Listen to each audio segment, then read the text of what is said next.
아멘. 제가 지금 지난 한 달 안식을 가지면서 또 말씀을 이리저리 묵상하고 또 다른 분들의 설교를 들으면서 제가 받은 은혜가 참 개인적으로 많이 있었습니다.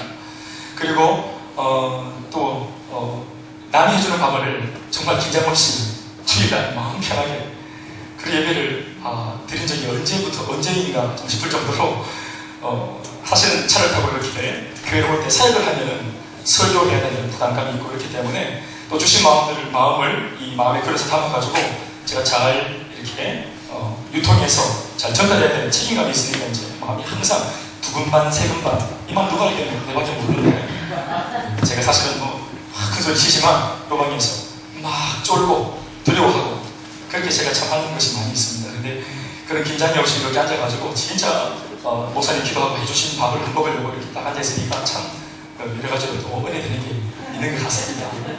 그러면서 이런 기분이 또 우리 성도들의 마음이 되거는 하는 이제 그런 어떤 생각도 했던 것이 있는 것입니다. 그런 거 하면 그렇게 드리는 예배 속에 은혜를 받게 가는 게 참 어렵다 하는 것도 제가 지금 거듭 말씀을 드립니다. 그러니까 여러분들이 진짜로 의지를 가지고 기도를 세게 하면서 몸부림을 치면서 이 자리에 앉아 계시지만 마음은 끊임없는 나의 생각 전쟁에서 나의 생각을 짓누르고 하나님께 몰입하지 않으면 참 말씀 듣고 은혜 받기 어렵구나 하는 생각을 제가 하게 됐습니다. 그래서 여러분들이 좀 몰입하는 밤이 될 수 있기를 바랍니다. 그래서 제가 훈련을 받으면서도 강사 목사님 혹은 많은 설교자들이 본래 그분들이 하려고 했던 말씀의 중심과 의도는 그것이 아닌데 그러나 제가 이렇게 전해 주시는 말씀 안에서 제가 좀 이렇게 겉으로 이렇게 떨어지는 그 부스러기 속에서 제가 은혜를 받은 게 있어요. 그 중에 몇 가지 단어들이 제 귀에 이렇게 들어와서 나온 게 있어요. 이게 뭐냐 하면 두 음절의 단어인데 오해라고 하는 거예요. 오해라고 하는 단어. 그 단어를 목사님들이 설교하실 때 어떤 연유로 그 단어를 썼는지 잘 기억이 안 나요, 지금은 사실. 그런데 그 오해라고 하는 두 음절의 단어가 제 뒷전에 짱 남아가지고 제가 제 노트에다가 오해하고 다 써놨어요. 그러니까 우리가 사실 하나님을 오해한다는 것 말입니다. 예수 믿는 우리가 하나님 아버지를 오해하고 잘못 알면 우리가 참 많은 부분에서 손해를 보고 신앙생활을 한다 하는 생각을 하게 된 겁니다. 그러면서 오해를 한 가지 이제 오해 1 이러고 이제 말씀이 탁 생각나길래 이렇게 적어놨어요. 왜 적어놨냐 하면 이 부분을 좀 묵상해서 설교를 좀 해야 되겠다 하는 마음이 감동이 왔기 때문이에요. 그런데 오해 1이라고 적어난 뒤 이제 설교 그 본문을 딱 떠올려가지고 이 본문은 이렇구나 적어놨어요. 그러니까 갑자기 오해 2 그 신약 성경 속에 우리가 잘 오해할 수 있는 그런 부분들 또 심지어 신약 성경 속에 그 복음서 속에 직접 등장한 인물들이 예수님과의 만남 속에서 끊임없이 예수님을 오해하고 또 하나님을 오해해서 벌어지는 해프닝들이 떠오르는 것이죠. 그래서 거기서 오해라고 하는 그 테마 속에 몇 가지의 말씀들을 제가 이렇게 떠오르는 대로 적어놓은 노트가 있는데 그 노트의 내용 가지고 오늘 첫 번째 말씀을 제가 나누려고 합니다. 오늘 제목은 이렇습니다. 따라하실까요? 첫째 탕자와 둘째 탕자. 하나님을 우리가 참 오해 없이 잘 알아야 되겠다 하는 그런 생각을 납득하면서 제일 먼저 떠오른 말씀들이 호세아에 있는 말씀이었어요. 호세아 6장 3절에 있는 말씀이 이렇게 적고 있습니다. 그러므로 우리가 여호와를 알자, 힘써 여호와를 알자. 중요하고 여기까지 한번 따라합시다. 시작. 그러므로 우리가 여호와를 알자, 힘써 여호와를 알자. 힘쓰지 않으면, 애쓰지 않으면 하나님을 참 아는 것이 이 말씀만으로 실존하시는 주님이시지만 하나님이 직접 나타나시는 것이 아니고 직접 말씀하시는 것이 아니기 때문에 목회자를 통해서 이렇게 둘로 말씀으로 우리 가운데 주님 음성을 주시기 때문에 힘써 알려고 하지 않으면 참 우리가 잘못할 수 있겠구나 생각을 했어요. 같은 본문 말씀에 호세아 6장 6절 말씀에도 이렇게 적고 있는 것 같아요. 제가 읽어드리면 나는 인애를 원하고 제사를 원하지 아니하며 번제보다 뭘 원한다고요? 하나님 아는 것을 원하노라 했습니다. 이건 하나님께서 하신 말씀이에요. 나는 너희가 나를 아는 거 내가 원한다. 나를 너희들한테 알려주고 싶어 하시는 것이 우리 아버지의 마음이니까 우리는 하나님 아버지의 마음을 잘 알아야 할 것입니다.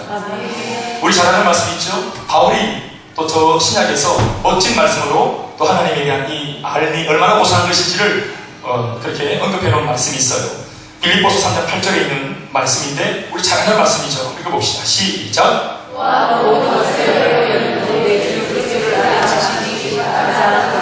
내 주 예수 그리스도를 아는 지식이 뭐하다? 가장 고상하다. 얼마나 고상하면 이 주님을 아는 지식 하나 얻고 이때까지 내가 알던 모든 것들을 잃어버려도 손가락 상관없고 그것을 베이스볼로 여겨도 나는 상관없다.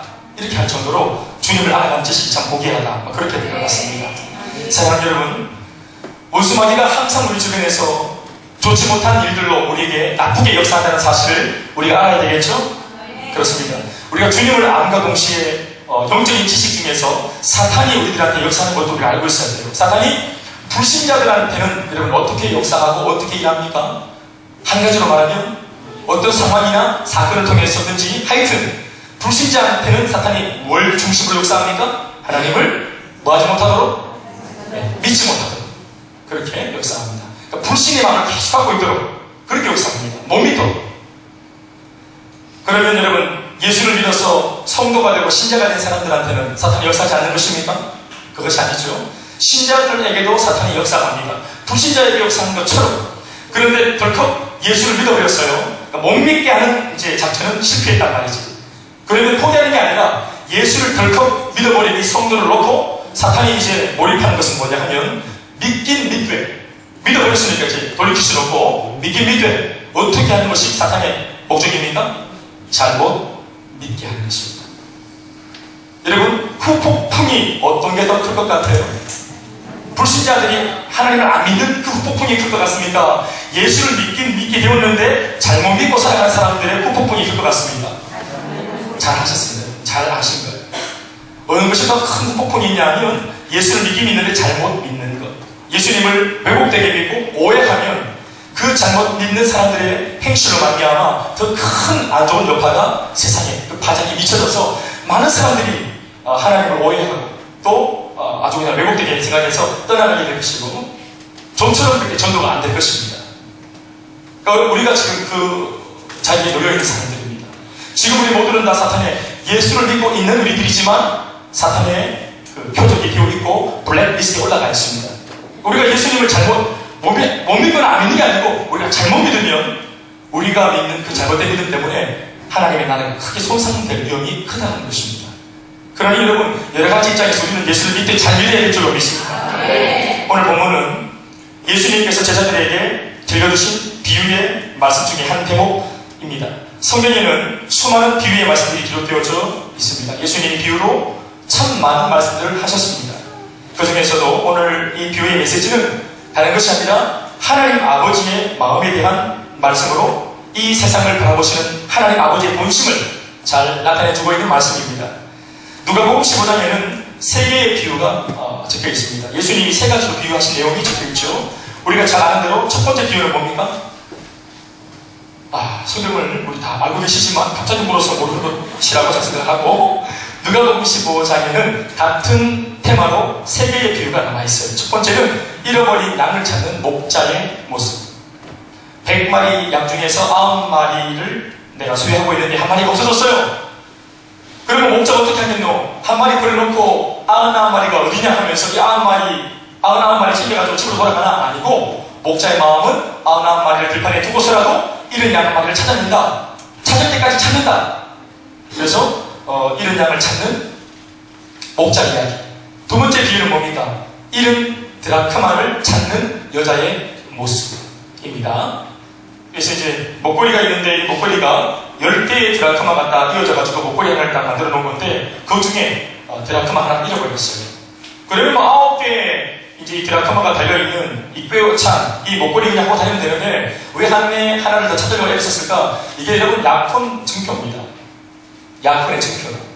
이 약혼을 하고 이제 진짜 결혼을 하기까지 한 1년 정도를 이제 두 사람이 이렇게 이제 정조를 지키면서 나는 누구의 남자, 나는 누구의 여자. 동네 사람들이 다 아는 거예요. 요셉의 여자가 마리아고 마리아의 남자가 누구인 거?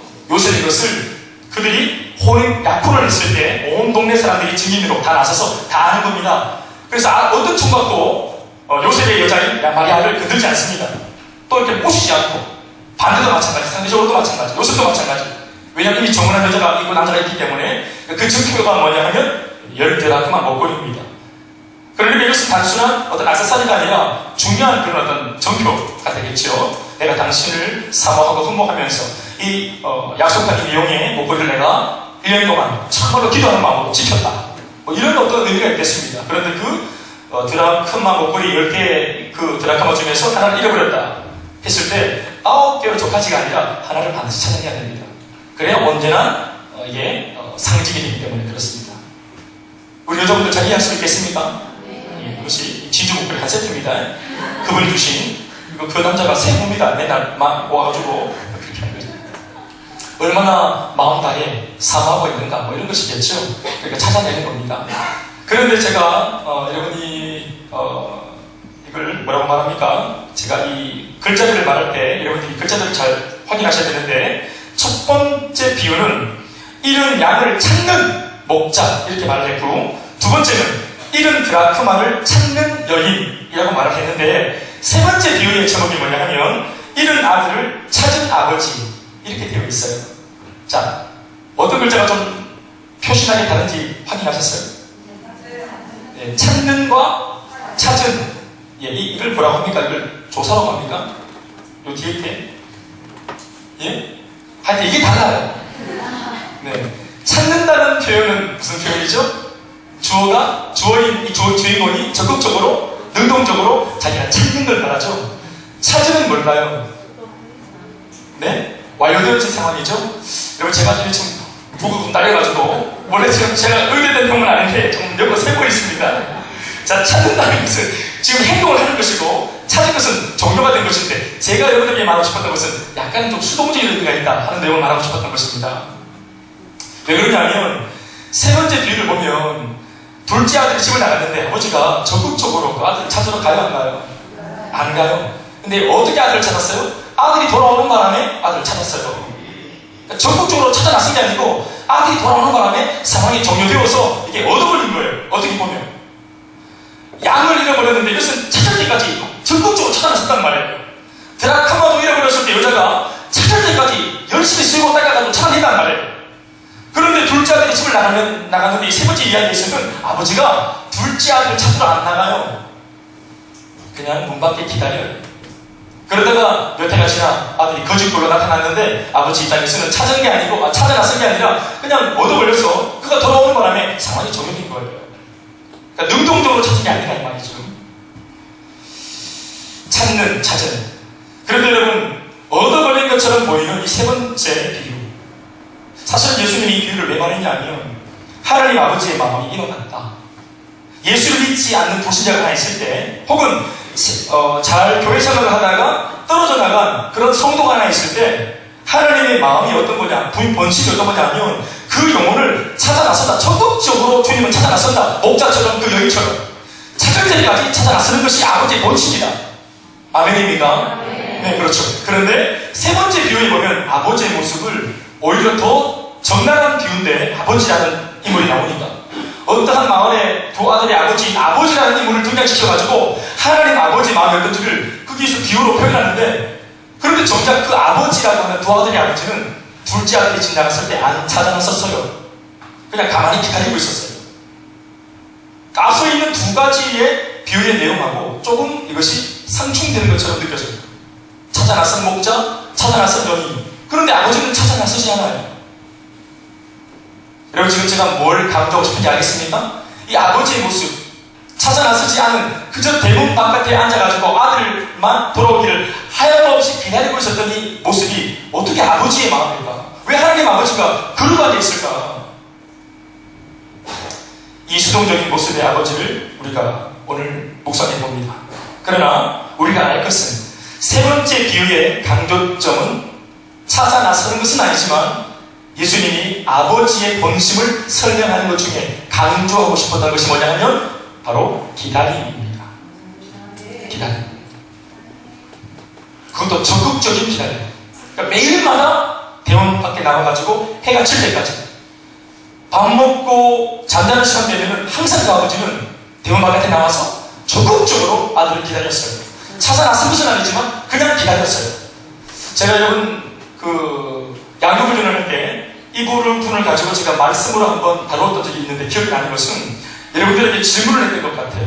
여러분들이 만약 아버지고 내 둘째 아들이 집을 나갔는데 가축을 했는데 언제 들어올지 기약이 없는데 찾아 나서는 것이 어려운 것이에요? 기다리는 것이 어려운 것이에요? 뭐가 더 어려운 거예요?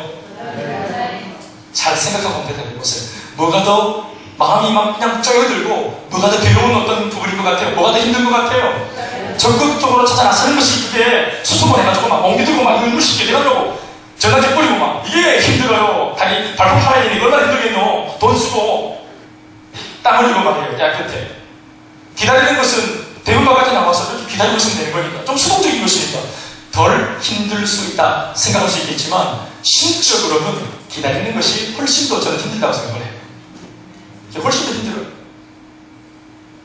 그런데 아버지가 왜 이 더 힘든 방법을 택했을까요?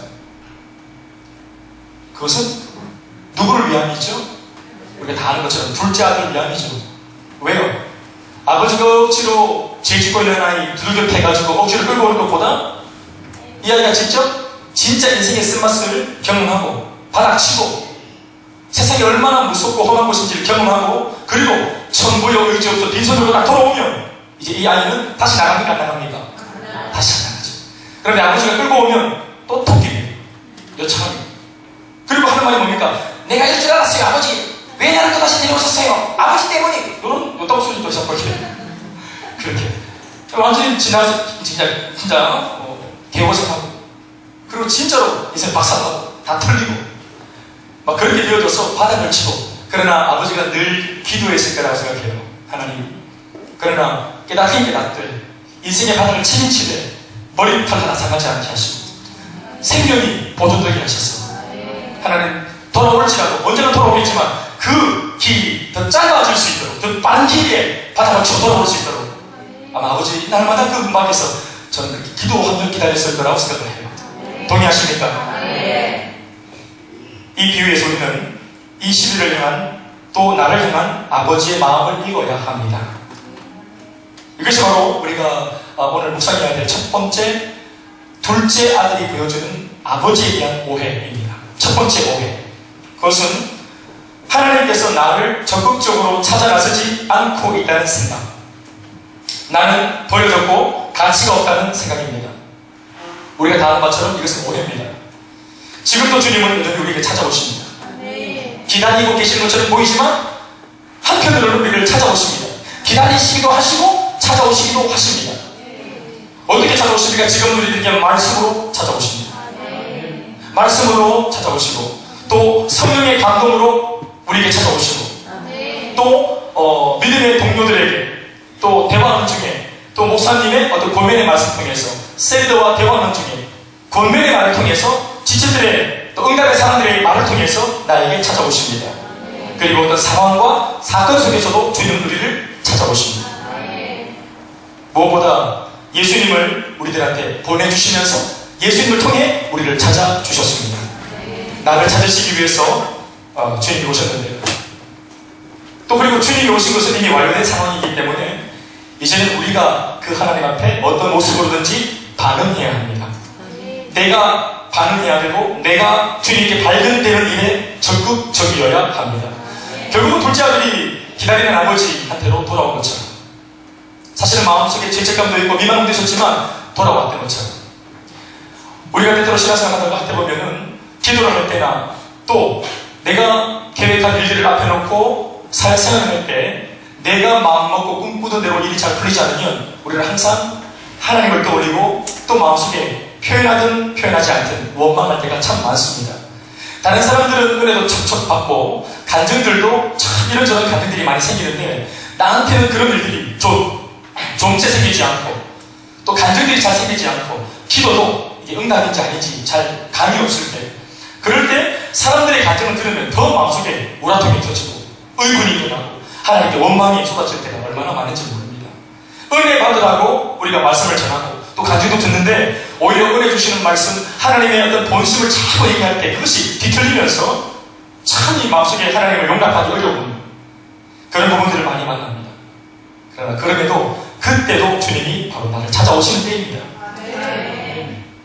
어떻게 하면 우리는 이 둘째 아들처럼 하나님께로 돌아갈 수 있습니까? 우리가 잘 아는 정답이죠? 회개하면 돌아갈 수 있습니다. 회개하면 돌아갈 수 있습니다. 회개하면 하나님께 발견되어집니다. 회개하면 발견되어집니다. 우리가 달려야 될 무대 위에 올라가지 않아도 밝은 빛 가운데 거하지 않아도 우리의 입으로 그 장소가 어디든지 간에 내게 하나님이 감동을 주셨을 때 하나님 앞에 항복하고 우리가 자복하고 내 잘못과 죄를 인정하고 시인하고 회개하면 우리가 주님 앞에 그 순간 발견되어지는 시간입니다. 아멘이십니까? 우리가 사실 주님 앞에 기도할 때 주님 오시옵소서, 예수 왕이 오시옵소서 이렇게 찬양을 하지만 사실은 주님이 오셨다가 떠나가셨다가 또 이번 주일이 오셨다가 또 예배 마칠 때 축복하고 떠나가셨다가 이렇게 하는 게 아니라 주님은 언제 그 성령의 오순절 강림 이후로 지금도 우리와 함께 하십니다. 언제나 우리 속에 계시고 우리 교회에 계시고 가정에 계시고 우리가 가는 모든 그림 속에 주님 이미 인재에 계십니다. 이미 와 계십니다. 그런데 안 오신 것처럼 느껴지는 것은 우리가 가까이 계시고 이미 와 계신 주님을 느끼지 못하는 것 때문이죠. 왜 그렇습니까? 죄 때문입니다. 우리의 죄악이 하나님과 나 사이를 둔다고 말하고 있지 않습니까? 그러니까 우리가 죄를 짓고 죄책감이 나를 붙잡으면 음성이 들리지 않습니다. 기도가 나가지 않고 하나님과의 모든 관계가 단절됩니다. 사실 오늘 이 이야기 속에 둘째 아들은 집을 폐하고 물리적으로 집을 딱 나간 모습으로 나오지만 이게 물리적으로 문을 쾅 닫고 아버지로부터 이게 먼 마을, 다른 마을로 떠나가는 것 같은 이 모습이 사실은 굉장한 행동처럼 보이지만 우리가 이곳에 앉아가지고 몸을 움직이지 않고 다른 마을로 가지 않고서도 내 마음이 거룩하지 못하고 깨끗하지 못하고 불편하고 불이하고 하나님 앞에 불순종하고 원망과 불순종이 충만하면 우리는 집을 나간 사람인 것입니다. 마음이 떠나는 것입니다. 몸은 그대로 있는데 여러분 주님을 찾아오십니다. 끊임없이 말씀으로 여러분 마가복음 12장에 보면은 예수님이 예루살렘에 성령을 오셔서 두 번째 주신 내용의 말씀인데 그 비유의 말씀이 뭐냐 하면 한 주인이 포도원을 만들고 또 울타리를 세우고 망대를 짓고 모든 것을 다 완료한 이후에 그저 공짜로 소작농들을 불러가지고 자신이 만들어 놓은 이 포도원 농장을 공짜로 줍니다. 사실은 세를 조금 받긴 받지만 거의 공짜입니다. 그 받는 얼마만의 세가 먼저 아세요? 이 모든 소출의 약간 얼마를 성이상 원주인이 나한테 받아가지고 고맙다는 뜻으로 조금만 주면 된다. 원래는 여러분 소작농을 부릴 때 거의 여러분 한 90%는 주인이 먹고 한 10%의 정도 되는 내용들을 소작농한테 그냥 주는 거잖아요. 그러니까 소작농이 뼈 빠지게 농사 지어도 남는 게 없는 원래는 그런 거 관계 아닙니까? 그런데 이 성경 속에 나오는 이 주인공은 포도원을 완전히 만들어 놓고 모든 것을 다 갖춰놓고 공짜로 이걸 오히려 다 주고 소득의 한 10분의 1만 그것도 성의로 나한테 이렇게 보여주면 되겠다고 나머지 다 네 하라고 그렇게 그냥 공짜로 주었죠. 그래서 이제 소출을 거둘 때가 되어가지고 멀리 있던 그 주인이 이제 소작농들한테 자기가 약속한 대로 포도원 소출의 얼마 성의만 보여도 그 말이 뭐냐면 그 얼마가 중요한 게 아니고 이 포도원 원래 내가 줬다는 거 기억해라. 나를 좀 기억해도 아멘입니까? 네. 나를 기억해달라는 의도로 주인이 누구를 보내죠? 종들을 자신의 몸종들을 소작농한테 보내죠. 주인님이 이렇게 여러분들 사랑하셔가지고 은혜 베풀어서 이 농장을 주었는데 열심히 하셨네요. 주인님이 이 중에 약간의 그냥 소출 얼마만 좀 이렇게 전해달래요. 그리고 1,000원을 여러분들 사랑한다고 이 말 꼭 전하래요. 뭐 이런 내용으로 온 거예요. 그런데 그 말씀 보면은 소작농들이 어떻게 했습니까? 이 종들을 때렸죠. 주인들이 패가지고 보냅니다. 그래서 이상하다. 오해가 있은 것 같다. 주인이 너그러운 마음으로 오해가 있었구나. 그럴 리가 없다. 그리고 두 번째 종을 보냈는데 어떻게 합니까? 또 두둑이 팼습니다. 또 세 번째 종을 보냈는데 두둑이 패고 죽여버렸습니다. 그래서 이건 뭐가 좀 이상한데 내가 공짜로 줬는데 이렇게 내가 덕을 베풀었는데 왜 이런 식으로 나오지? 그래서 마지막 어떤 아이디어를 내죠? 주인이 내가 내 아들을 보내면 이 아들은 대우하리라. 왜냐하면 이 아들은 나 대신이니까 내가 가는 거와 똑같은 거니까 내 아들을 보내면 나누리라. 그래서 끝까지 용서하는 마음으로 아들을 딱 보냈는데 소작농들이 어떻게 합니까? 이게 누구라고 말하죠? 이게 상속자가 왔구나. 이 상속자를 우리가 죽여버리죠. 그러면 이 밭 전체가 진짜 우리께 된다. 여러분 이런 참 강팍한 마음을 무엇 때문에 무엇을 더 얻어지키려고 그렇게 합니까? 그 얼마를 안 주려고. 그 뷰에 나오는 이 내용이 뭐냐 하면, 원주인은 우리가 말한 것도 다르겠지만 누구를 의미할까요? 우리 하나님 아버지를 말하죠. 그래서 하나님께서 우리들한테 이 세상이라고 하는 이 필드를 공짜로 주셨습니다. 아멘, 아멘. 생육하고 번성하고 또 충만하고 다스리고 정복하라고 이 땅, 내 개인의 삶의 터전, 또 직장, 내 가족, 우리가 지금 이 땅에, 이 대구 땅에, 이 수성구에, 수성삼가, 또 뭐 범어동, 또 뭐 저기 뭐 두산동, 뭐 근처 여러분들이 오늘 하루 종일 발디디고 살았던 그 필드, 그거 하나님이 거두주셨습니다. 아닌가요? 여러분들이 내일 아침에 저 동덕에 힘차게 떠오르는 해를 만들기 위해서 여러분들이 땡깡을 하나 던진 적 있습니까? 여러분들 하룻밤 그냥 푹 자고 나면 아침에 또 다른 하루가 밝아오고, 또 동력에 또 멋진 해가 떠오르고, 또 신선한 공기가 우리 코를 간지럽히고, 멀리서부터 내리쬐 햇살이 우리 볼을 간지럽히는, 산들과 하늘 들어오고 새들이 지저귀는 이 모든 풍요로운 삶을 위해서 여러분들이 한 게 뭐가 있습니까? 예? 어디 뭐 새한테 모이라는 줄 봤어 우리가? 지나가다가 다 깨어난 비둘기가 오르면 바로 쫓아지나 했지. 우리가 뭐 하는 게 있습니까? 사실은 오히려 뭐 이 세상 우리가 대기 오염시키고, 우리가 아무 때나 막 그냥 노사방뇨하고 우리가 오염을 시켰지. 우리는 뭐 하는 게 있습니까? 그런데 하나님께서 day by day, every day, 이걸 하나님이 선물로 그냥 주신 거 아닙니까? 그러니까 농장 주인이 거두신 것이죠. 근데 거기에서 우리가 포도원 소출이 얼마나 기억하면 되냐, 이게 뭐죠? 이 모든 것 주님이 주셨다. 주님을 기억하면 되는 거예요. 그런데 그게 아니기 때문에 주님이 나를 기억하라고 끊임없이 당신의 종들을 보냈죠. 그 종들이 누굽니까? 수많은 선지자들을 보내신 것입니다. 예레미야, 에스겔, 이사야, 또 수많은 선지자들을 통해서 끊임없이 주인을 기억하라고, 포도원 소출이 얼마만 여러분들이 기억하라고, 삶의 11조 주님을 인정하고 주님을 인정하라고, 그렇게 종들을 보냈는데 우리가 어떻게 했습니까? 종들을 다 두둑이 팼지 않습니다. 그리고 그렇게 하나님이 아들을 보내면 인정할까 싶어 아들을 보냈는데 아들도 우리가 잡아 죽여버렸습니다. 그와 같이 하나님은 지금도 끊임없이 우리들에게 그 옛날 선지자를 보낸 것처럼, 그 옛날 예수님을 보낸 것처럼 지금은 어떻게 보내십니까? 뭘 보내십니까? 당신의 마음을 우리한테 전달하기 위해서 끊임없이 지금은 말씀으로, 성령의 감동으로 우리 마음속에 찾아와 주시죠. 그러니까 하나님 감동이 딱 올 때, 여러분 이런 적 있었어요? 갑자기 감동이 딱 왔어요. 오늘 내가 진짜 마음에 감동이 와서, 진짜 오늘 내가 예를 들어서 헌금 오늘 10,000원 해야 되겠다. 10,000원을 해야 되겠다. 감동이 딱 왔는데, 버스 타고 교회 올 때만 해도 그런 감동이 있었는데, 버스 내리고 계단 내려오면서 한 발짝 뛰면서 9,000원, 8,000원, 7,000원 돌아가지고 100원짜리 하나 딱 집어넣는데, 분명히 처음에 내 역시 마음에 감동이 있었어요. 내가 오늘 그 사람한테 전화해가지고 사랑을 얘기해야 되겠다, 용서한다고 말해야 되겠다. 분명히 처음 그 주님이 주신 마음이 있었어요. 그런데 우리가 그 말씀을 거절하는 것이 뭐예요? 말씀을 죽이는 것입니다. 주님 보내신 말씀의 감동을 우리가 두둑게 해가지고 욕보이는 것이란 말입니다.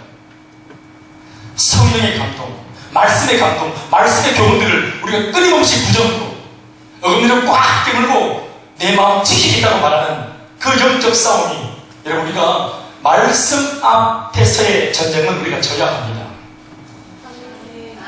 말씀이 나를 이끌어갈 때 그 싸움에서는 우리가 바로 항복해야 됩니다.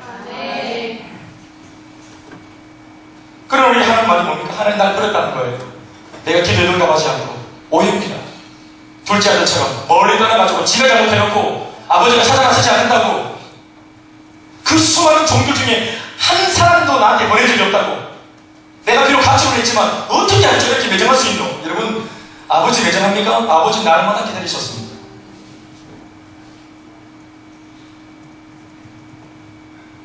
그리고 지금 성령으로 지금 우리에게 찾아와 지금도 속삭이시고 돌아오게 하십니다. 회개하면 돌아가는 것입니다. 회개하면 주님 앞에 발견되어지는 것입니다. 우리가 회개하고 영의 자리에, 영적인 자리에 발을 내디디면 아버지가 얼마나 나를 기다리고 계셨는가, 그 주님의 본심을 더 깨닫습니다. 여러분, 예수를 처음 만났을 때 예수님이, 저는 1990년 8월 7일 날 예수님 영접했습니다. 그러면 제가 고3 때 1990년 8월 7일 그 마룻바닥 새벽 기도회실 마룻바닥에서 제 본교회에서 예수님 영접했는데, 그럼 예수님 그날 내게 오신 겁니까? 예수님이 그날 내게 오신 거예요? 그날 처음으로 아침에 예수님 막 머리 세팅하시고 막 정면 딱 차려입고 오늘 대형이 만나야지 하고 그날 오신 겁니까? 제가 딱 만났을 때 제 안에 있었던 감동은 뭐냐면 이 예수님이 아주 오래전부터 나를 기다리고 계셨고 내 옆에 함께 하고 계신다는 사실을 제가 아는 겁니다. 내가 그때 아주 비참할 때, 가정이 비참할 때, 왜 하나님은 내가 비참할 때는 나타나지 않았냐고, 우리 집이 어렵고 힘들고 고통스러울 때 왜 그때 나한테 말씀하지 않고 왜 그때 나를 도와주지 않았냐고, 이렇게 늦지막히 20살이 다 되어가지고 이렇게 나한테 찾아오셨냐고 원망하고 싶었지만, 이게 무슨 누가 들려주는 것도 아닌데, 누가 옆에서 권면해 주는 것도 아닌데, 그냥 제가 말씀적으로 내 마음속에 감동이 알게 되는 것이 뭐냐면, 이분이, 오늘 내 눈앞에 찾아온 이분이 아주 오래전부터 내 눈물 속에 내가 혼자 밤을 지새며 울었던 그 밤에도 내 인생이 하도 깜깜하고 절벽 같아서 두려워서 진짜 인생 포기하고 싶었던 그 절망의 순간에도 이분이 그 자리에 함께 하고 있었다는 사실을 이걸 성령으로 깨닫게 되는 것입니다. 여러분들은 이런 경험 다 있으시면 아멘 하실까요? 네, 그렇습니다. 우리가 회개하고 돌이켜 우리 몸을 영적인 세계 속에 집어넣으면 하나님의 음성, 이분이 그냥 수동적으로 그냥 기다리고 있는 주님이 아니라 성령으로 나를 끊임없이 찾아오셨던 바로 그 주님이라는 사실을 우리가 알 수 있습니다. 돌아보면 초등학교 시절 나한테 복음을 전하려 했던 내 친구들의 그 전도했던 그 모습들도 성령이 그 친구를 나한테 보내신 것이었고, 직장 동료 또 학교 친구 그 누군가가 나한테 예수 믿자고 찾아와서 내 인생을 놓고 있는 그 순간 바로 주님이 나에게 찾아오셨던 순간이었습니다. 그래서 우리가 예수 만날 때 감사하지만 한편으로 드는 후회는 뭡니까? 내가 이렇게 좋은 예수를 왜 진작 만나지 못했을까? 내가 왜 진작 받아들이지 않았을까? 내가 왜 거절하고 길을 닫고 있었을까? 하는 그 속상함이죠. 이게 첫 번째 오해입니다. 주님 찾아오십니다. 지금도 찾아오시고 아무도 부려주거나 포기되지 않았습니다. 아멘이십니까? 두 번째 오해는 둘째 아들의 방황이 왜 시작되었는가 하는 것을 조금 생각해 보면서 우리가 좀 발견했으면 좋겠습니다. 바로 아버지에 대한 오해 때문에 둘째 아들의 방황이 시작됩니다. 둘째 아들은 유산을 미리 달라고 하면서 그 몫을 받아가지고 가출했습니다. 그의 실수가 뭡니까? 아버지 유산을 한몫 챙기는 것은 이건 큰 복이잖아요. 물질이고. 그런데 그 축복을 자신의 인위적인 힘의 방법으로 가지려고 했던 것입니다. 자신의 아버지가 죽을 때까지 그때를 기다리지 못했던 겁니다. 축복을 자신의 힘과 논리와 주장으로 쟁취해서라도 가지겠다라고 고집을 부린 것입니다. 여러분, 그 아버지가 어려나라서 둘째 아들이 가장 필요한 때 요긴하게 이 재산을 쓸 수 있는 그런 나이가 되었을 때, 그때가 되었을 때 아버지가 둘째 아들을 키웠다 아닙니까? 어릴 때부터 낳고 키웠다 아닙니까? 둘째 아들보다 둘째 아들의 대변인을 더 빨리 하는 게 누굴까요? 아버지입니다. 그러니까 아버지가 이만하면 됐다, 그때가 분명히 있을 겁니다. 그런데 둘째 아들은 그때를 못 기다리는 것입니다. 그래서 내가 일적으로 내가 이 아버지한테 이걸 막 고집 부려서 내가 쟁취해야 되겠다 라고 마음을 먹었던 것입니다. 아버지가 생각하는 때와 자신이 생각하는 때가 달랐던 것입니다. 그는 자신의 고집으로 아버지의 생각과 계획을 무시하고 붕괴시켜버렸습니다. 결국 그 돈으로 그가 한 것이 뭡니까? 13절에 있는 말씀, 뭐 읽진 않았지만 앞에 있는 말씀 띄워주시면 읽어볼까요? 누가복음 15장 13절 말씀 시작. 그 후 며칠이 안 되어 둘째 아들이 재물을 다 모아가지고 먼 나라에 가 거기서 호랑방탕하여 그 재산을 어떻게 했습니까? 낭비했습니다. 이런 보십시오. 먼 나라에 가가지고 그 재산을 다 어떻게 했을까요? 다 낭비했다고 하고 있어요. 이건 뭐예요? 뭘 말하는 거예요? 이 친구 지금 경제 능력이 있어요? 없어요? 여러분, 경제 능력은요, 돈을 버는 능력만 말하는 게 아니라 가지고 있는 재산을 잘 관리하는 것도 경제 능력입니다. 돈을 잘 쓰는 것도 경제 능력이거든요. 아버지께 거저받았어요. 엄청난 재물. 그런데 그 재산을 어떻게 합니까? 감당을 못하니까 이게 완전히 허랑방탕하게 죄 짓는 것에 다 쓰는 겁니다. 술 먹고 또 죄 짓고 허랑방탕하게 세상을 유혹하는 일에 돈 다 쓴 것입니다. 여러분, 아버지가 왜 아직은 아니라고 했을까요? 바로 이런 미숙한 모습을 아버지가 봤기 때문에 그렇습니다. 그때가 아니었어요. 아버지가 볼 때는 지금 재산을 넘겨줄 때가 아닙니다. 그런데 아들은 나는 됐다고 말해야 되는 거예요. 난 지금 말하면 됐다고 말하는 것입니다. 그러니까 빨리 아버지 내게 넘겨주신 유산, 나는 죽을 때까지 못 기다려 아버지. 지금 빨리 주세요. 허랑방탕, 그것이 이 아들이 가지고 있는 현주소입니다. 능력이 안 되는 겁니다. 복을 줘도 이 복을 감당할 만한 능력이 없는 것입니다. 미숙합니다. 인생이 미숙합니다.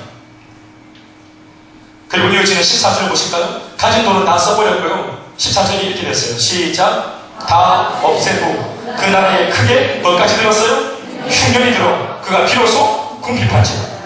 그래서 이제 돼지우리가 가지고 돼지칩니다. 왜 여러분 하다못해 돼지를 치는 일을 했을까요? 예?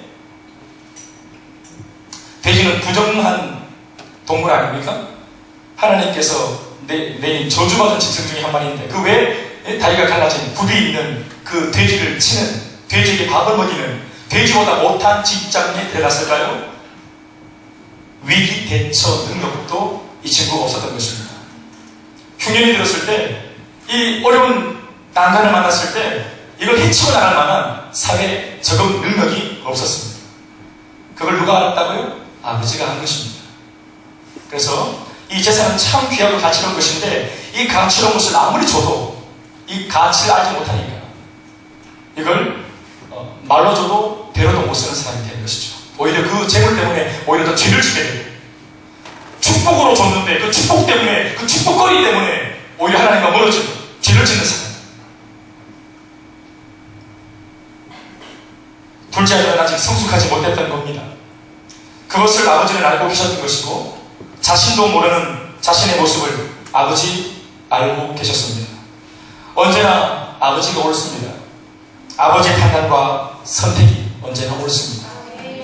오늘 저와 여러분 개인들의 삶 속에는 이런 실수가 없는가, 이런 오해가 없는가 돌아봐야 합니다.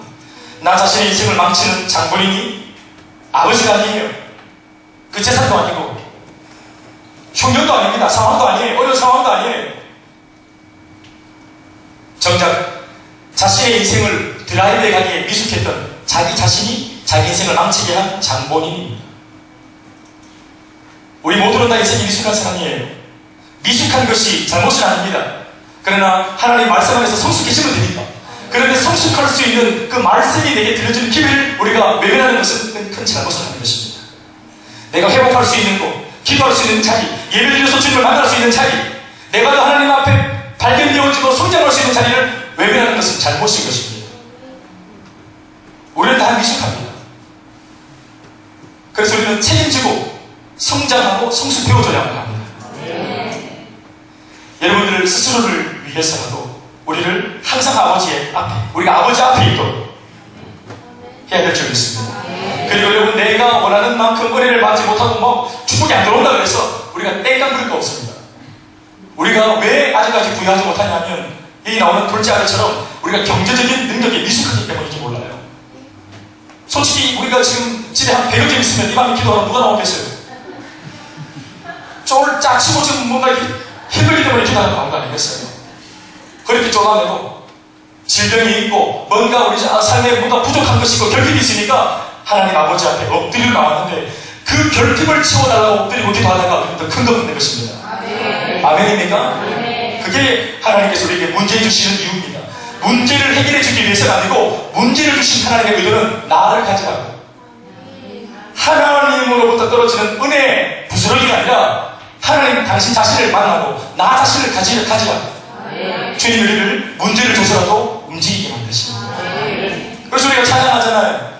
나 무엇과도 주님을 바꾸지 않으리. 그 뒤에 가사가 뭐예요? 다른 어떤 은혜 구하지 않으리. 주님밖에 없지. 결국은 결핍 때문에 몸부림치다가 기도하다가 그걸 치워달라고 기도하다가 산보다 크신 여호와 하나님 천지를 창조하신 주님을 만나면서 어떻게 고백합니까? 주님 이 문제가 있어도 괜찮아요. 주님만 함께 하시면 돼요. 이렇게 기도하는 사람이 되지 않습니까? 할렐루야. 그러면서 이제 은혜도 받고 문제도 해결되어지는 이런 축복이 있는 우리는 또 성숙하고. 둘째 아들의 이 두 번째 오해입니다. 마지막으로 세 번째 우리가 발견해야 될 오해는 집안에 가만히 그 자리를 지키고 앉아 있었던 맏아들. 이 첫 첫째 아들의 모습 안에서부터 발견을 좀 하고 싶습니다. 저는 특별히 첫 번째, 두 번째의 내용보다 이 세 번째 내용이 좀 우리가 좀 이 밤에 묵상하고 기도하길 바라는 그런 마음이 있습니다.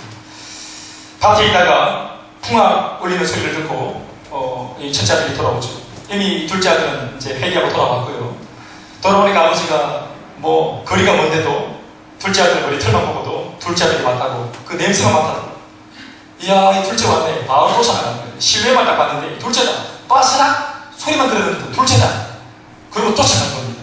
쫓아가서 이 둘째는 사실은 참 면목이 없어가지고 아버지 집에 아들로서는 못 돌아갔고 그냥 우리 아버지 집에 품꾼들이 많으니까 나 아들 안 말한다. 품꾼 중에 한 사람으로 써달라고 종으로 삼아달라고 면목이 없으니까 그러고 돌아왔는데 아버지가 부인 의에 관한 건 뭐죠? 우리가 다 아는 바대로 그거 안고 입을 맞추고 그리고 새 옷을 입히고 손가락에 아들을 상징하는 반지를 끼우고 그리고 또 이제 송아지를 잡아가지고 큰 잔치를 그렇게 베풀었어요. 그러면서 아버지가 했던 말이 잃어버린 내 아들이 돌아왔고 죽었다가 내 아들이 살아났다고 얼마나 기뻐했는지 몰라요. 니 왜 그랬노? 왜 그럴 수밖에 없었노? 그 돈 다 어떻게 했노? 이거 새끼야. 그렇게 하지 않았습니다.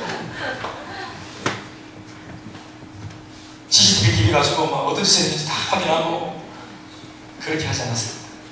만약 이거 카메라로 찍어가지고 다 드러내면은 둘째 아들 집에 못 돌아오고 우리도 다 우리 앞에 CCTV 다 있다는 거 아시죠? 우리 앞에 있는 CCTV 다 돌리면 우리 그냥 다 그냥 뭐 다 그냥 잠수 다 타야 됩니다. 아버지의 마음이 뭐죠? 아버지의 관심은 네가 나한테 어떻게 그렇게 할 수 있노? 나한테 상처를 줄 수 있노? 네가 어떻게 그렇게 할 수 있노? 이런 게 아니고 네가 과거에 했던 짓이 아니고 아버지의 관심이 뭐냐 하면 돌아온 겁니다. 그냥 돌아온 것입니다. 살았다가 죽었다가 살아왔다 이렇게 말하잖아요. 사실 죽은 거 아닌데 떠나는 것 자체가 아버지는 죽음을 느끼는 것입니다. 우리가 하나님을 외면하고 하나님 앞에 불순종하면 우리는 그냥 잠시 좀 놀다가 들어오는 건데 주님은 죽음을 느끼는 것입니다. 죽음. 아들 하나가 죽었다 이렇게 느끼는 것입니다. 아들 하나. 아이를 가진 뒤로 꿈을 꾸면 그냥 좀 새삼스러운 그런 악몽들을 꾸는 것이 있어요. 쓰나미가 막 발생해가지고 우리 집에 이 여자들 한 4명쯤 되는데 수영을 아무도 못하는 거예요. 참고로 저는 수영을 좀 한단 말이에요. 내 몸 하나는 근사하거든요.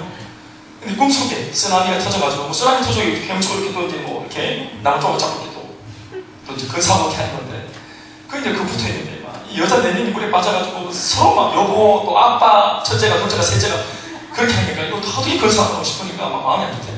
그러니까 애들하고 뭔가 관계가 이루어지니까 마음이 참 안 좋더라고요. 아침에 일어나면 막 찜찜하고 막 아주 안 좋더라고요. 아내가 물에 빠져도 좋더라 했던데 안 미안해라고.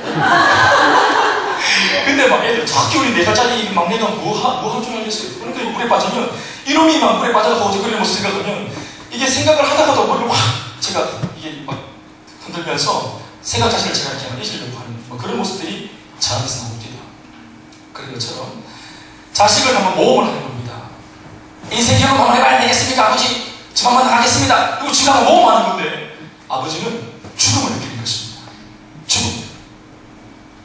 얼마나 그 마음이 비통한지 모르는 것입니다. 우리의 작은 그런 어떤 방황과 우리의 어떤 그런 이 한순간의 짧은 어떤 그런 외도가, 영적인 외도가 하나님 아버지 앞에 비수를 꽂는 행위가 될 수 있다는 사실을 기억해야 합니다. 아무튼 이 아들 돌아왔는데 풍악을 울리니까 첫째 아들이 돌아옵니다. 중요한 것은 25절 보면 이 마다들이 어디에 있다가 돌아오는 게 중요합니다. 어디에 있다가 지금 집에 들어옵니까? 밭에 있다가. 이게 이제 문제의 복선인 것입니다. 띠리리. 밭에서 뭐 했겠어요? 첫째 아들이? 쇠가 빠지게 일한 것입니다. 그러니까 이 아들 한마디 할 수 있는 지금 자격이 있죠. 이게 중요한 대목입니다. 마다들은 밭에 있다가 돌아왔다는 것입니다. 지금 종들도 지금 집에 있습니다. 지금 풍을 올리고 지진 꽂고 하는 거 보세요. 종들도 지금 집에 있습니다. 그늘 지고 있어요. 대지막 듣고 막 이렇게 하고 있습니다. 그런데 지금 마다들은 지금 밖에서 쎄한 빠지게 지금 내뱉을 지하고 있는 것입니다. 밭에 있다가 돌아왔습니다. 집에 가까이 왔는데 풍악과 춤추는 소리를 듣고 우리 속대로 막 야마가 팍 돌아. 이게 무슨 일이냐고. 그리고 내가 아는 바와 같이 이 생각 아버지가 지금 이렇게 지금 막 잔치를 아무런 예고 없이 아들이 나한테 아무런 예고 없이 할 리가 없는데 이게 어떻게 된 경우냐고 종을 하나 불러서 불렀더니 그 하는 말이 뭡니까? 27절 말씀 다 같이 읽어봅시다. 시작. 대답하되 당신의 동생이 돌아왔으며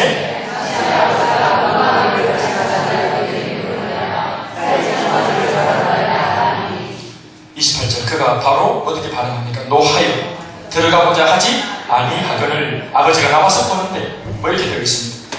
여러분 이야기 우리가 한번 그냥 살펴보고 한번 정리해볼까요? 아들이 일하다가 돌아왔는데 잔치가 이제 열렸어요. 물어봤더니 둘째 아들이 돌아왔다고 아버지가 그렇게 좋아가지고 잔치를 벌였어요. 그러니까 이 둘째 아들이 아이고 동생 돌아왔냐고 좋아하는 게 아니라 열받았어요. 그래서 집에 안 들어가려고 자기도 집에 안 들어가 가출해보려고 막 그렇게 뿔을 내고 있었어요. 그런데 그 모습을 알게 된 아버지가 급히 뛰어나와가지고 아들을 만류하죠. 그랬더니 첫째 아들이 아버지한테 거의 막 그냥 대들듯이 하는 말이 이 말이죠. 29절 30절 말씀 이 큰아들이 한 말입니다. 이 아들 말 속에 평소에 이 아들이 아버지를 향하여서 어떤 마음을 가지고 있었는지 그 속내가 드러납니다.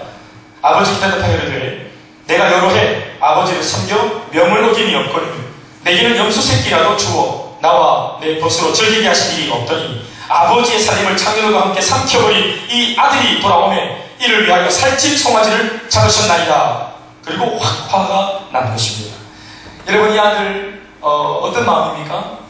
지금 이 아들의 관심은 뭡니까? 둘째 동생, 자기 동생이 돌아온 것이 아니고 이 아들의 말 속의 관심은 뭐예요?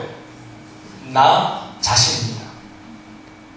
아버지 둘째 동생 돌아왔다, 죽었다가 살아왔다, 이랬다가 다시 얻었다 뭐 이런 개념이 아니라 아버지 나는요, 아버지 나는요, 그리고 나라고 하는 존재가 어떤 존재입니까? 여러 해 동안 아버지를 섬겼고 아버지가 명령한 것을 아무도 어긴 적이 없이 열심히 생각가지고 순종하고 열심히 아버지 곁에서 일을 하는 나한테는 아무런 보상도 대가도 해주지 않는 그런 어떤 불합리한 상황 속에서도 이 꾹 잠그고 지금까지 아니 조금 전까지도 반드시 일하다가 온 나는요, 이게 첫째 아들의 관심입니다. 뭡니까? 나. 이게 첫째 아들의 관심이에요. 그런데 오늘 아버지의 관심은 어디에 있습니까? 둘째 아들에게 있습니다.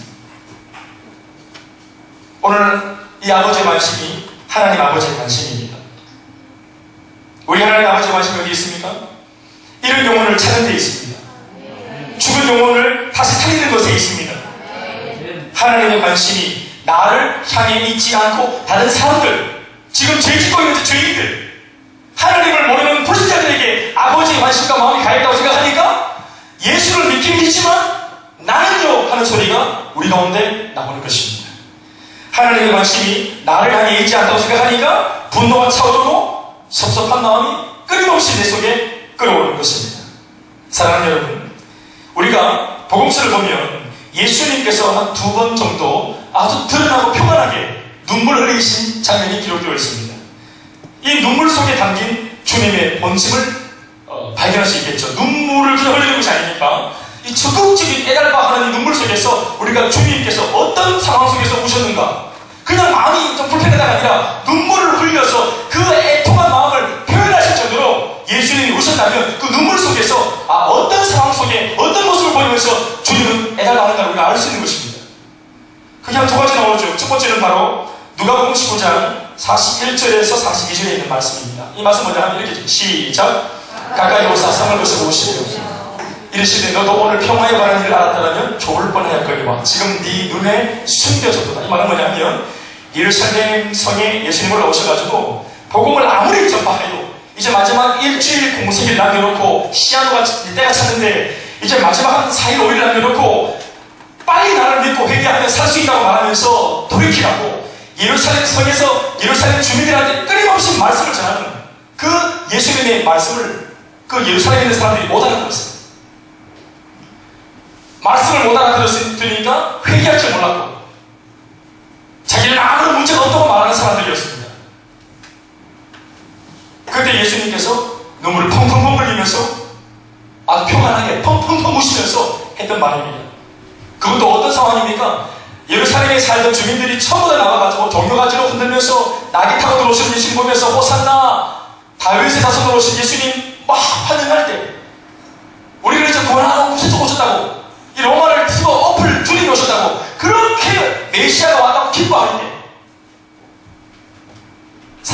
바로를 뒤로하고 주님이 펑펑 우시면서 너희들이 정말로 나를 모른다. 이렇게 살다가 너희들 곧 임박한 심판을 만나 이 너희들이 자랑하는 예루살렘 성전으로 돌을 하나도 돌려 남지 않도록 깡그리다 로마에서 무너지고 말 것이라고. 이미 예수님이 이 예루살렘 거민들의 최후를 보시기 때문에 눈물이 쏟아지는 것입니다. 이 어리석은 자들아, 그저 예수님하고 놀아먹길 원했고 예수님과 그냥 좋은 말 축복받고 그냥 내 삶 잘 살고 좀 부자되고 내 삶이 번영하고 이렇게 해주는 예수님만 그들이 구했지, 정작 예수님은 그거 아니거든요. 예수님은 그것보다 먼저 회개하고 돌이켜 죄사하게 원하셨어요. 축복보다 먼저 인격적으로 주님 앞에 그들이 승복하고 죄를 회개하고 하나님의 백성 되게 원했어요. 그런데 그들은 그런 예수님, 죄를 지적하는 예수님, 나에게 찔러주는 예수님 원하지 않았어요. 다윗처럼 태평 성대를 만들어 달라고, 정치적으로 로마를 사업하라고, 당신이 그 초자연적인 능력으로 말이야. 우리 그런 메시아 원하니까 지금 빨리 차를 받으시고 왕자에 오소서, 그리고 우리 한 자리씩 다 내어주소서. 우리 그런 주님 바랍니다. 축복하시는 주님, 내 삶을 번영시켜 주시는 주님. 그러나 주님이 우셨습니다. 예루살렘아, 오늘날 너희들 귀에, 너희들 눈에 진짜로 영적인 이 귀한 것들이 보여주고 들려졌으면 좋았을 것을 지금은 너희들의 눈에 가리워둬라. 예루살렘아, 나를 외우지 말고 너희 자신을 배우라라 하시면서 주님이 통곡을 하셨습니다. 사람 여러분, 이 속에, 이 눈물 속에 예수님의 관심, 하나님 아버지의 관심이 어디 있다고 생각하십니까? 영원히 죽지 않고 영원히 사는 것입니다. 주님 없이 최후를 맞이하는 비참한 인생이 아니라 주님 만나 우리 인생이 진짜로 영원한 생명을 얻고 풍성히 살게 되는 이 축복을 누리기를 주님이 원하시는 것입니다. 살리는 것은 영이지 육이 아니라고 말씀하셨습니다. 그건 나중에 있다는 것이고, 먼저는 영혼이 잘 되는 같이 범사가 잘 되고 강건한 복이 많은 것처럼 영혼이 잘 되는 것이 먼저입니다. 또 두 번째 눈물을 언제 흘렸었습니까? 요한복음 11장 33절 35절 말씀을 한번 보세요. 한번 읽어봅시다. 시작.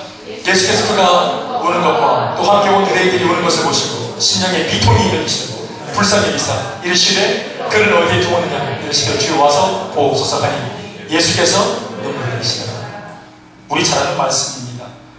우리 예수님이 평소에도 사랑하셨던 나사로가 병으로 죽었던 그 장면입니다. 나사로를 이미 입관에서 이미 동굴에다가 무덤에다가 집어넣고 많은 사람들이 애국하는 그 장례식에 예수님이 오셔서 우셨습니다. 단순히 어떤 인간적인 어떤 애정 때문에 오셨다고 생각하십니까? 여러분, 이 땅을 살아가는 나사로 같은 인생들을 보실 때에 예수님 마음속에 절망감이 드시는 것입니다. 여러분, 하나님의 백성이 이 땅에 이렇게 비참하게 살다가 비참하게 죽는 것은 그건 하나님께서 우리에게 땅에 창조하신 목적이 아닙니다.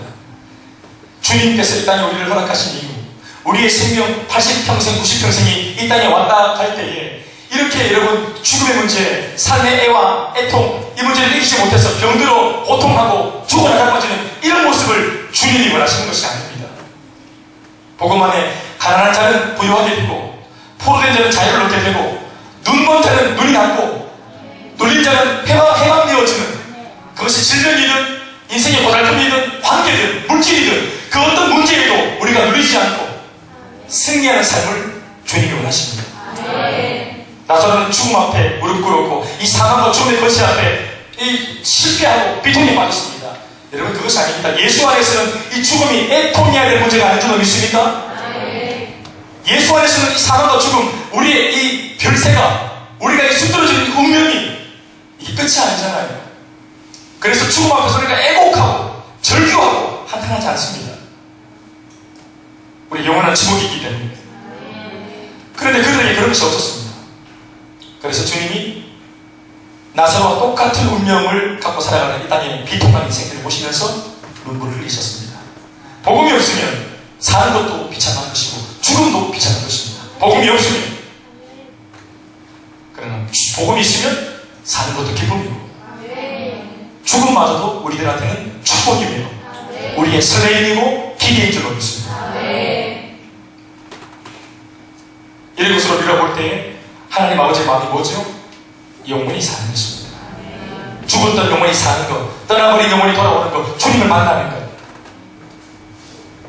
디모데전서 2장 4절 말씀에 하나님은 모든 사람이 구원을 받으며 진리를 아는 데 이르기를 원한다고 말씀하셨고, 베드로후서 3장 9절 말씀에 주의 약속은 어떤 이들이 더디다고 생각하는 것 같이 더딘 것이 아니라 오직 주께서는 너희를 대하여 오래 참으사 아무도 멸망하지 아니하고 다 회개하기에 이르기를 원하신다고 말씀하셨습니다. 이것이 하나님 아버지의 본심인 줄로 믿습니다.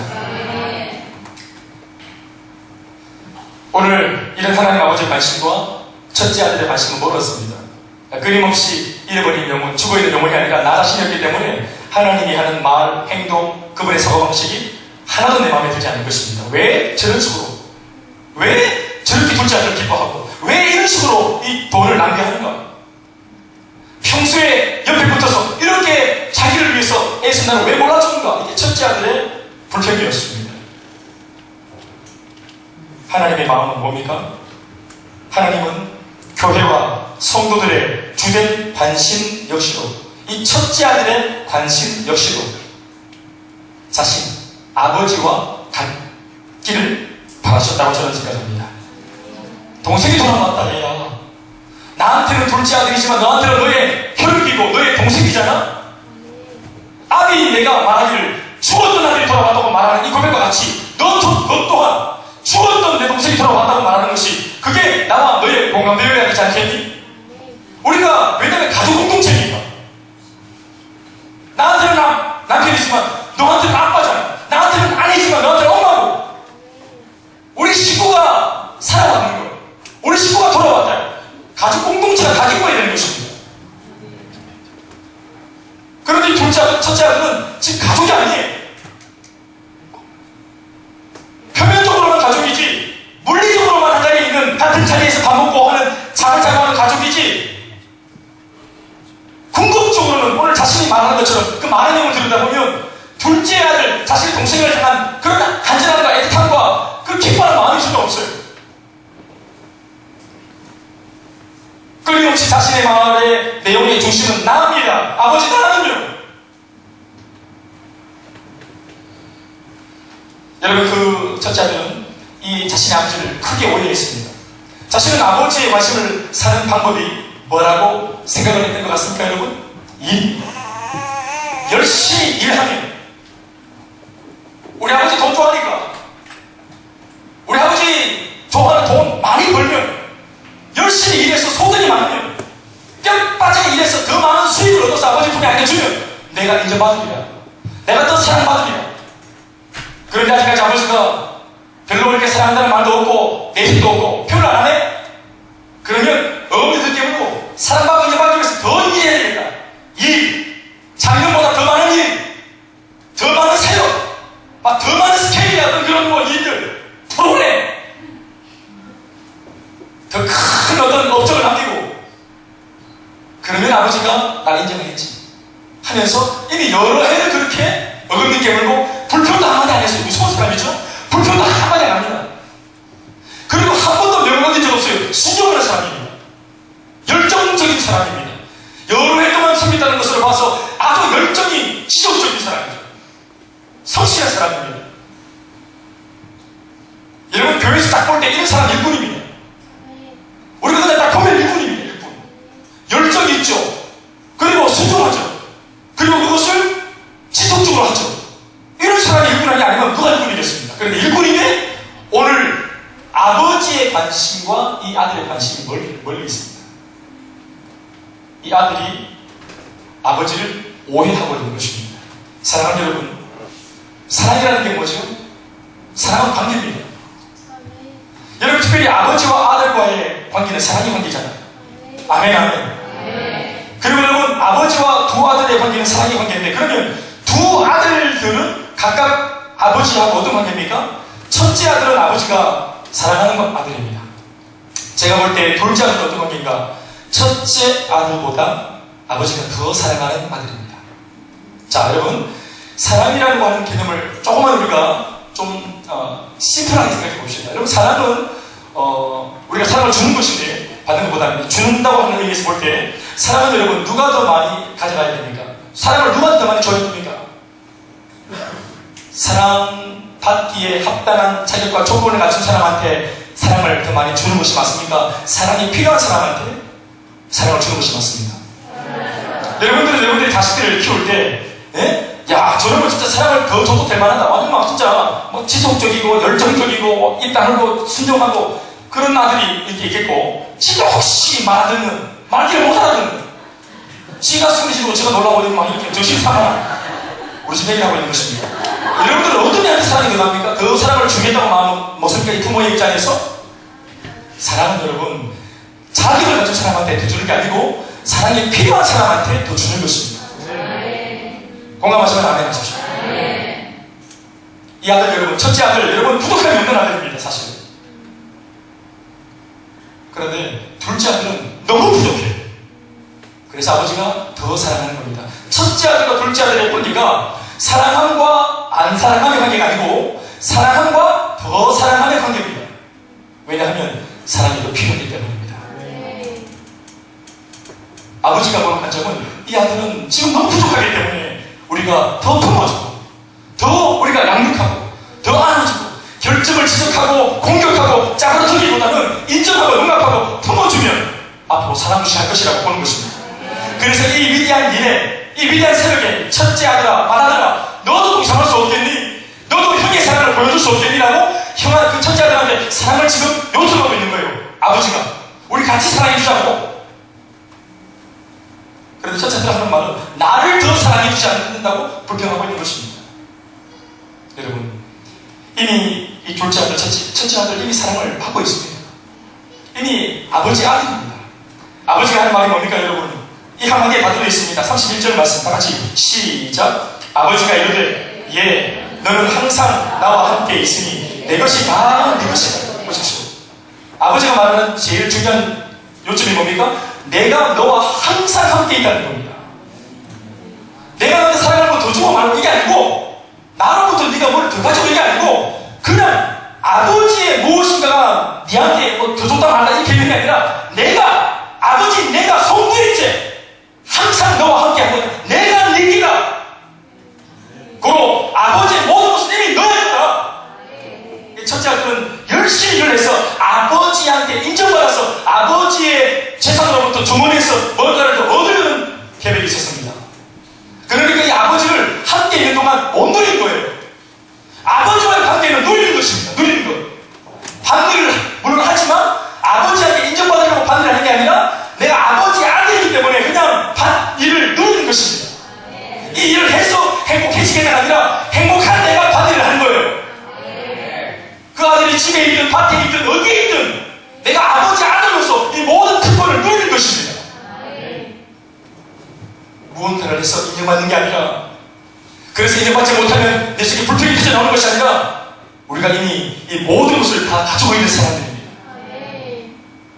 못 누리는 거예요. 사랑하는 여러분, 우리 모두가 이 이야기를 저마다의 입장에서 우리가 좀 적용할 수 있길 바랍니다. 나는 이 말씀을 제가 생각할 때 이런 무엇보다 저 자신에게 내가 정말 크게 오해하고 있구나, 또 오해할 수 있겠구나, 그리고 이 시점에 내가 이런 말씀을 묵상하고 말씀의 교훈을 깨달은 게 참 감사하다. 뭐예요? 저는 목회라는 사람이죠. 여러분이 목회라고 하는 필드가 얼마나 이게 참 예민한 그런 필드인지 모릅니다. 여러분, 우리 목회자라고 하는 사람들은 이 목회라고 하는 이 명분 앞에 얼마든지 숨겨진 채로 내 사리사욕과 나의 야망을 펼칠 수 있는 것입니다. 그리고 그렇게 한다고 해서 아무도 목회자한테 뭐라고 말하지 않습니다. 오히려 야, 성공적인 목회자라고, 목회 참 잘한다고 그렇게 칭찬을 하지. 그 목회를 하는 그 목회 속에, 성도와 함께 걸어가는 목회를 하는 사역 속에 이 목회자가 자신의 인간적이고 개인적인 야망을 거기다 가라지처럼 뿌려놓고 그것을 거두어내려고 하는 그런 못된 마음을 품어내도 아무도 몰라요. 그렇게 사람에게 인정받고 사람들에게 인정받을 때 그 제대가 소수할 때 말입니다. 또 그렇게 우리가 흘러가기 마침 좋은 이유는 우리 교회 이야기가 소소히 많은 사람들이 알게 되었다고, 교회를 알게 되었다고, 목사님들이 너무너무 참 잘하는 교회라고 칭찬 좀 듣고 할 때 우쭐해지고 하는 것이 제 속에 있더라는 말입니다. 저는 보면 아무것도 없는데 아직 더 성장해야 되고, 아직 더 성숙해져야 되고, 더 깊어져야 되고, 예수의 장성한 분량이 충만한 데까지 우리의 지, 정의 모든 것이나 그 주님의 성장한 그 꼭지점에 이를 때까지 사랑하는 것이 애쓰지 않아도 자연스럽게 사랑이 되어지는 그 순간까지 의원들을 깨우고 결단이야 용서가 되어지는 그 말로 자연스럽게 용서가 되어지고 사람을 용납 되어주는 주님 닮은 삶에 이를 때까지 우리 몸부림쳐야 합니다. 그래서 야, 참 내가 오해하고 있구나. 이 참 내 오해하고 한참 내가 지금 잘못할 수 있구나. 또 우리가 참 그런 차이 있구나. 칭찬하고 박수치면 헷갈릴 수 있구나. 이 생각을 하게 될 것입니다. 둘째 아들 죄 지은 탕자죠. 둘째 아들 탕자입니다. 포로 자식이죠. 아버지한테 그렇게 하면 안 되는 건데. 가만히 말씀드리다 보면 그런데 탕자가 둘째 아들만이 아니라는 걸 발견합니다. 둘째 아들은 몸도 떠나고 마음도 떠난 아들이지만 첫째 아들은 비록 몸은 아버지 옆에 있었지만 마음이 떠나 있는 아버지와 마음이 먼 그 중심이 다른 곳에 있는, 그래서 아버지가 기뻐하지 못했다는 것이죠. 이 아들을 놓고 아버지가 마지막으로 하는 말이 오늘 우리들에게 울림을 줍니다. 32절 말씀. 아버지가 큰아들한테 하는 마지막 말입니다. 네 동생은 죽었다가 살아났으면, 표현 자체가 내 둘째 아들이 아니라 너의 동생이라 말합니다. 얘야, 생명이 살았잖아. 내가 지금 말하는 것은 생명에 대한 이야기야. 살찌 송아지 얼마짜리인 줄 아십니까? 지금 돈 문제가 아니라 그 자식이 어떤 죄를 지었느냐, 그런 문제가 아니라 생명이 살았잖아. 생명보다 더 귀한 게 있어요, 여러분? 생명보다 더 귀한 게 있어요? 네 동생 죽었다가 살아났고 내가 잃었다가 얻었기로 우리가, 너와 내가 즐거워하고 기뻐하는 것이 뭐하다? 마땅하다. 왜 마땅합니까? 가족 공동체이기 때문에요. 아들아, 이거 당연한 거다. 우리 가족이잖아. 오늘 비운을 위해서 끝이 납니다. 그러나 저는 감히 상상해봅니다. 부인이 원하는 것은, 제가 좀 더 긍정적으로 상상해보는 것은, 이 아버지의 이야기를 듣고 부디 이 첫째 아들이 눈물을 흘리면서 둘째 아들 그 동생에게 찾아가서 껴안고 눈물 흘리면서, 형은 아버지 옆에 있었던 탕자였다고 말하며 너나 나나 입장이 똑같은 것이라고 손을 잡아주는 그런 모습으로 이야기가 이렇게 흘러갔으면 참 좋겠다는 상상을 해봅니다. 우리 공동체도 보면은 첫째 아들이 있고 둘째 아들이 있습니다. 또 아버지 자리에 있는 그런 리더 같은 사람들도 있고요. 중요한 것은 여러분, 이들이 모두가 다 가족이라는 사실입니다. 찾아야 되고 돌아와야 되고 그것을 같이 기뻐할 수 있는 우리가 되어야 합니다. 가족끼리 원망하는 거 아니지 않습니까? 니네 그랬노? 따지는 거 아니지 않습니까? 이것이 예수님이 우리한테 들려주신 아버지의 마음이고 주님의 공동체가 이뤄야 한다고 말씀하시는 하나님의 마음인 것 같습니다. 말씀 듣겠습니다.